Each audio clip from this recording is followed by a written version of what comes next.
याकू कहते घोर कलिकाल आज्ञा। जन्मदाता बाप पाई पागल होई कांदुची कुनी झील। सीडब्ल्यूसी रो भूल निष्पत्ति पाई झील एवं आश्रम झील को न्याय देवा पाई आश्रम रे पहुंचती सांसद प्रताप षडंगी। नाबालिक झील बाप पाखक जावाकू बाहुनी बांधु कांदुची। आ जन्मदात्री माँ चांडालुणी माँ अन्य पुरुष सहित गत 3 वर्ष आगुरी द्वितीय विवाह करी पड़ी जाइछि। शिशु कन्याटी जन्मदाता बाप पाखरे रोचे।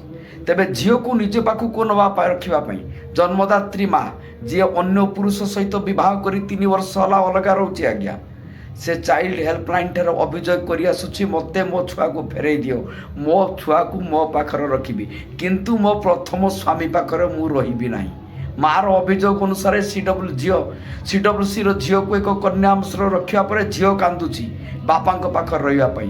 कारण माँ पलि जा दिन ठारू 3 वर्ष धरी माँ पलि जा दिन ठारू झीलटी रही बाप पाखरे। तेणु ताकू न्याय देवाई से बाप को पहुंची सांसद प्रताप चंद्र षडंगी।